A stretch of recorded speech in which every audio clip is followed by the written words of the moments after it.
Welcome to this explainer. Let's jump right in because today we're exploring a completely radical and honestly pretty beautiful approach to commerce. This whole idea was inspired by a really profound conversation between two thinkers, Mira and Arav. I want you to imagine the scene for a second.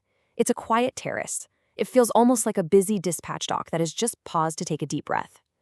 Mira sits down, placing a heavy brass wheel on her notebook, a wheel that actually used to be part of a weighing scale in a bustling local grain mundi. Arav joins her. He's brought a packet of cumin-dusted puffed rice and this hand-drawn map of a local dairy's delivery routes. There is this kinetic energy in the air, but it isn't frantic or hurried. It's more of a quiet readiness. Today, we're going to unpack their philosophy. We're going to look at commerce not as some mechanical, cold process of just moving goods and extracting value, but as an act of grace, sensitivity, and true presence. This right here is Arav's core thesis, and it completely flips traditional business management on its head. Usually, when we think about a supply chain, what comes to mind? We picture a rigid, sterile corporate system, right? We see flowcharts, endless spreadsheets, optimization algorithms, and efficiency dashboards. But Arav is asking us to see it as a living, breathing network. Raw materials, people, processes, and promises, all of them moving together. And the invisible forces shaping every single step of that movement, they aren't just speed and cost, they are trust and timing. Okay, let's dive into this. Traditionally, the corporate world treats the movement of goods like a pipeline.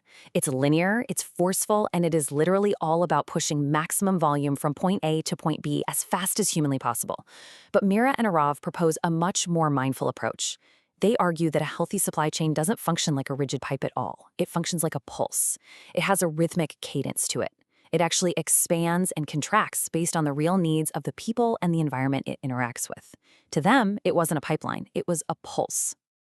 Act 1, Logistics as Livelihood. Redefining the meaning of movement. So how can businesses actually transform the mundane, everyday transport of goods into an act of profound sensitivity? Let's see how this plays out in the real world. Take a cooperative dairy, for example. They didn't just optimize their milk routes to reduce spoilage. They actually redesigned them to honor the specific daily timings of their farmers. They went ahead and built shaded waiting zones so the farmers wouldn't be standing out in the scorching sun. And they even trained their drivers in basic first aid. It wasn't just logistics, it was livelihood. Or consider a local bakery.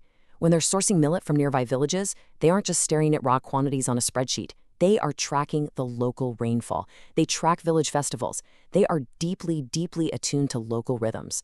And the textile firm? Well, they don't use massive centralized corporate trucking fleets. They utilize local trains and shared go-downs across 3 districts, embedding themselves right into the community's existing infrastructure. When you build layered community-based networks like that textile firm does, something pretty magical happens to your operations. It stops being a boring, linear task of just moving boxes around. Because they use local trains and shared community spaces, they literally have to move with the rhythm of the town itself. It wasn't just coordination, it was choreography. It requires everyone to know their steps, to listen to the music of the local environment, and to move in total harmony. Act 2, Selling as Presence, redefining the meaning of a sale.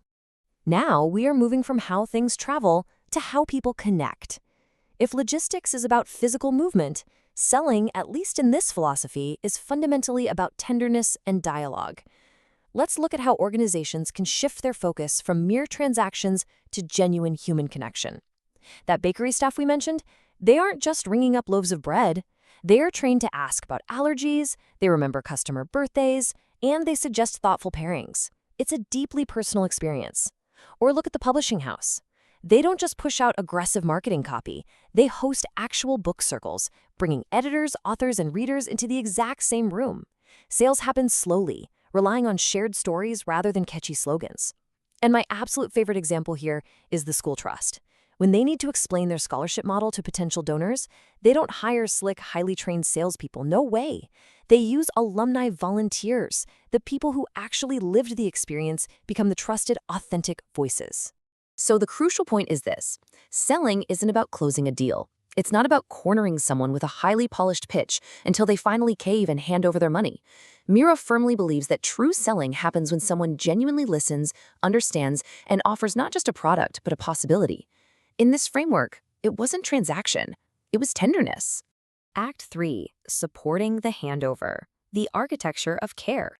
Of course, to project this kind of presence outward to your customers, you absolutely need internal systems that make it possible. Instead of traditional, sterile management routines, these organizations practice what we can call rituals of care. Take the bakery's monthly gratitude circles. The staff don't just sit in a fluorescent room to review sales targets. They gather to share customer stories, learn new recipes together, and celebrate small wins. They're building trust over targets. The dairy uses peer mentoring, where new reps shadow the veterans. And it's not to memorize some robotic sales script, but to really catch the spirit of the work. The publishing house created this beautiful loop where reader feedback from QR codes goes straight to the editors, then to the authors, and finally, it equips the sales reps with real, meaningful conversations to share. The whole shebang is designed to foster dialogue, not just data collection. Now, what's really interesting about this is how it completely reframes a standard HR function. Typically, HR feels like this high-stress scramble to sign a dozen compliance forms while someone panic explains the dental plan to you, right? But when that dairy pairs a new hire with a veteran farmer liaison, the goal isn't just to hand them a dry manual and point out the coffee machine. They are orienting them to the emotional landscape of the community. It wasn't just onboarding into a job, it was orientation into an entirely new philosophy. Act 4. The Rhythm of Commerce. When logistics and selling sequence together. This brings us to our final operational concept, and it's a big one. Logistics and selling aren't separate warring departments. They are deeply sequenced. They breathe into one another. And this brilliantly illustrates what we call operational breathwork, perfectly shown in the staggered procurement of the school trust. They don't just buy everything at once at the start of the year and completely drain their bank accounts. Instead, they align their buying with the fee collection cycle. Step 1, fees come in. Step 2, they procure the uniforms. A little later, step 3, they procure books. Step 4, lab kits. The financial pacing perfectly mirrors the operational breathwork. They inhale resources and they exhale procurement in perfect rhythm. Embracing this rhythmic understanding completely changes how you view time. The cooperative dairy, for example, intentionally paused its geographic expansion during the intense monsoon season. Now, in a traditional corporate mindset, halting expansion is immediately seen as a failure, right? A delay driven by fear. But the dairy paused for focus. They did it to ensure their current farmers and drivers were safe and fully supported during a really difficult season. It wasn't delay, it was dignity. So let's go back to that scene from the beginning. As the evening on the terrace winds down, the brass wheel sits perfectly still on the notebook. The packet of cumin-dusted puffed rice is nearly empty. The space feels quiet, layered, and full of its own unique rhythm. And it's in this quietness that Mira whispers a profound realization. She says, logistics is not just movement, it's meaning. Arav looks at her, the hand-drawn map resting between them, and he replies with the matching philosophical anchor. And selling is not just persuasion, it's presence.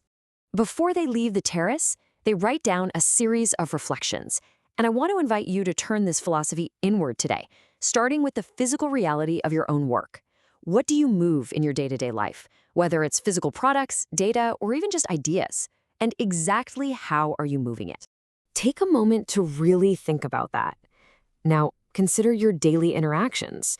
Even if you don't officially have sales in your job title, we are all exchanging ideas. We are all asking for buy-in at some point. So ask yourself, what kind of seller are you? Are you focused on transaction or tenderness? Think about the systems, the workflows, and the spaces you construct or participate in every single day. Do they treat people like interchangeable cogs in a pipeline? Or do you actively design your environment for dignity? And finally, the ultimate question I want to leave you with today.